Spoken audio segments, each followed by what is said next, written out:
dibawa ke ranah politik padahal sebenarnya kasus hukum. Nah, sebenarnya harus ada orang-orang yang terkait betul untuk kemudian diperiksa untuk membuktikan kasus ini bagaimana. Nah, pada saat itu pernah Mas Firman dari ANAS meminta untuk SBY dan juga Presiden SBY dan juga Ibas kapasitasnya sebagai Sekjen Partai Demokrat untuk kemudian diperiksa terkait ini. Nah, ini bisa mengatasi blunder soal politik dan hukum ini? Ya, prinsipnya kan beyond reasonable doubt itu ya kan. Kalau ada sebuah pembuktian ya jangan ragu-ragu. Termasuk itu tidak hanya berlaku buat hakim, dalam sebuah penyidikan harus ada filter yang kuat. Kalau wilayahnya politik ya jangan ikut-ikut. Ya jangan menarik-narik itu sebagai masalah hukum atau memformulasi menjadi masalah hukum. Nah, kalau itu masalah hukum ya murnikan saja masalah hukum. Tetapi kalau ini yang tidak dilakukan dengan treatment yang jelas, maka inilah jadinya. Tapi soal harapan pemeriksaan terhadap saksi terhadap SBY dan juga Ibas itu terkait hukum bukan politik kan? Apa itu? Harapan dari ANAS, pihak ANAS? Kita nggak tahu ya bagaimana kesaksian Nazar itu, Nazar memplot anak buahnya untuk membuat cerita-cerita semacam itu ya tentang catatan-catatan. Karena ketika kita uji di ruang sidang, catatan-catatan itu ternyata ya nggak bunyi juga, tidak bisa dipertanggungjawabkan. Ya, pada akhirnya yang korban kan anak buah dari Nazarudin sendiri. Nazarudin sampai saat ini tenang-tenang saja. Ini yang saya katakan, kita untuk mempercayai sebuah kesaksian kita harus tahu apa motivasi kesaksian yang diberikannya.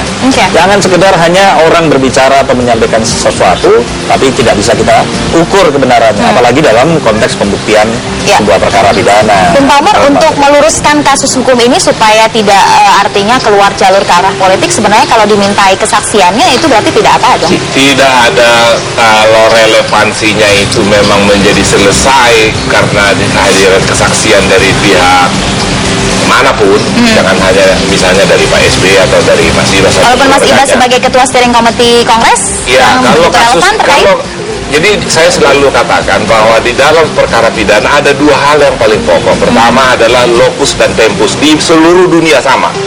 Bahwa hukum Arab pun dipakai sama, tempus dan locus. Tempus dan locus delikti itu ada di Jakarta, bukan di Kongres. Tindak pidana yang dipersoalkan itu ada di Jakarta, bukan. Ini versi dakwaan ya. Ini versi dakwaan loh. Saya tidak bicara apa yang Pak Firman tahu. Pak Firman baru dengar saya hukum Arab ini. Hukum Arab itu. Ini saya mengikuti. Nah, kalau itu berangkat dari tempus kan orang bersaksi. Orang bersaksi kan menurut tempat di mana dia melihat, di mana dia mendengar, kapan dia melihat, kapan dia mendengar.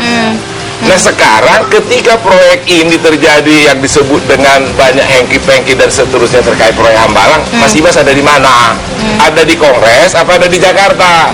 Nah, kalau itu diluruskan dulu, kalau memang ada di Kongres, itulah permainan di pidananya itu ada, atau itu hanya imbas atau efek gitu loh. Tapi kalau main case-nya, kasus utamanya kan ada mengenai proyek Hambalang terjadi korupsi. Proyek Hambalang itu hengki-pengkinya konon sesuai dengan persidangan-persidangan yang sudah berjalan, itu kan diaturnya di Jakarta, di kantor Menpora, di mana-mana, di kantor Permai grup Permai, bukan di Kongres. Mas Firman, saya ingin konfirmasi masih. Kalau ada yang lain ya terserah ya. Mas Firman, dari dari pihak ANAS sendiri masih kekeh untuk meminta kesaksian? Oh iya, karena itu kan persoalan keterangan saksi anak buahnya Nazarudin sendiri, maka itu konsekuensi hukumnya ada. Sebenarnya fairness proses itu yang diinginkan oleh Mas Nazarudin. Jangan adili saya dengan hanya keterangan-keterangan atau cerita-cerita, bukan fakta. Jangan asumsi-asumsi, tapi bukti. Itu sebenarnya legal reasoning yang kita ingin sampaikan dalam proses peradilan nasional. Kalau salah tidak apa, dalam peradilan tipikor sangat dimungkinkan kalau Mas Anas memang tidak terbukti salah, kenapa tidak dibebaskan? Kan ini supaya ada persepsi yang jelas di mata publik bahwa peradilan tipikor bukan peradilan penghukuman, ya kan, tapi peradilan kebenaran. Nah, makanya validitas, originalitas, necesitas alat bukti itu menjadi penting. Baik. Nanti kita akan bahas lebih jauh lagi. Kita harus tahan dulu. Pemirsa, tetaplah bersama kami. Bincang Pagi akan segera kembali.